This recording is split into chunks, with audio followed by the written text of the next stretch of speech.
గ్రామంలో స్థానిక కార్పొరేటర్ శ్రీమతి అనుష గారి ఆధ్వర్యంలో 1,70,00,000కి శంకుస్థాపన కార్యక్రమానికి ఈవీఎంసీ నిధులతో శ్రీకారం చుట్టడం జరిగింది.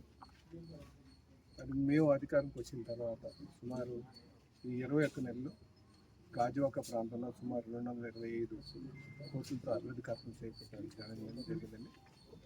అందుకని ఎవరైనా సరే ప్రజానాయకులుగా ఎన్నుకున్న తర్వాత అభివృద్ధిలో పోటీ పడాల్సినటువంటి అవసరం ఉంది.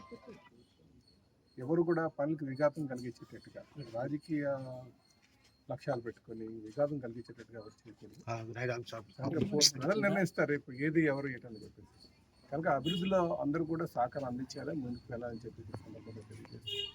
రాబోయే రోజుల్లో ఇంకా ప్రాంతాన్ని బాగా అభివృద్ధి చేసి ప్రజల యొక్క మనల్ని తెచ్చుకుంటారని చెప్పి తెలియజేస్తారు. ఈరోజు కార్యక్రమానికి ముఖ్య అతిథిగా విచ్చేసిన గాజువాక శాసనసభ్యులు పల్లా శ్రీనివాస్ గారికి, అలాగే అన్ని పార్టీ వర్గాల నాయకులకు, అలాగే గ్రామ పెద్దలకు అందరికీ ముందుగా నా నమస్కారాలు తెలియజేసుకుంటున్నాను. ఈరోజు 68 వార్డులో దాదాపు 1,80,00,000తో ఈరోజు సీసీ డ్రైన్లకి, రోడ్లకి శంకుస్థాపన చేయడం జరిగింది. ఇది చెప్పాలనంటే 5 ఇయర్స్లో కూడా వార్డ్ డెవలప్మెంట్కి మేము చాలా కృషి చేయడం జరిగింది.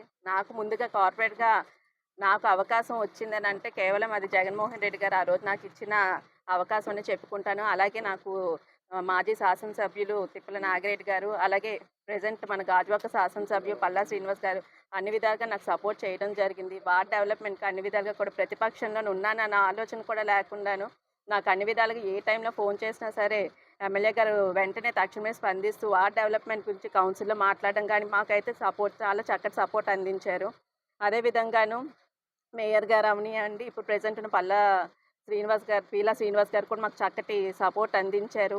ఈ 5 ఇయర్స్ టర్మ్ కూడా చాలా సక్సెస్ఫుల్గా మేము హాస్పిటల్స్ నిర్మించడం కానీ, స్కూల్స్ డెవలప్మెంట్ కానీ, అలాగే దోబీఖానా, అలాగే మేము శ్మశాన వాటిక డెవలప్మెంట్లు అన్నీ కూడాను ఆ రోజు ఎలక్షన్స్ ముందు ఏ విధంగా మాట ఇచ్చామో తప్పకుండా అవన్నీ మేము 95% వర్క్స్ అయితే నెరవేర్చడం జరిగింది. అలాగే మొన్నటి కౌన్సిల్లో కూడాను రామ్నగర్ కమ్యూనిటీ హాల్ గురించి అడగడం జరిగింది. అలాగే మాకు ఎమ్మెల్యేగా సహకారంతో అలాగే పీలా శ్రీనివాస్ గారు కూడాను మాకు అది శాంక్షన్ చేయడం జరిగింది. అలాగే అకిరేట్పాలెం మెయిన్ రోడ్ సమస్య ఒకటి, అది కూడా రానున్న రోజుల్లో మాకు పదవి లేకపోయినా సరే రానున్న రోజుల్లో కూడా ఇవన్నీ పెండింగ్ వర్క్స్ ఏవైతే ఉన్నాయో మింది చెరువు డెవలప్మెంట్ ఇవన్నీ కూడాను నెక్స్ట్ వచ్చే రోజుల్లోని పల్లా శ్రీనివాస్ గారు ఆధ్వర్యంలో ఇవన్నీ ఓపెనింగ్ జరుగుతాయి. ముఖ్యంగా నేను కార్పొరేట్గా 5 ఇయర్స్ సేవలు అందించానంటే ఖచ్చితంగా నాకు గెలిపించిన వార్డు ప్రజలందరికీ ముందుగా కృతజ్ఞతలు తెలియజేసుకుంటున్నాను. వాళ్ళు చేసింది రుణం నేను ఎప్పటికీ తీర్చుకోలేనిది. అలాగే మీడియా మిత్రులు అందరూ కూడాను నా సోదరులుగా నాకు నిలిచి నాకు అన్ని విధాలుగా సపోర్ట్ చేస్తూ ముందుకు తీసుకువెళ్ళారు. ప్రతి ఒక్కరు కూడా పేరు పేరున ధన్యవాదాలు తెలియజేసుకుంటున్నాను. Thank you so much.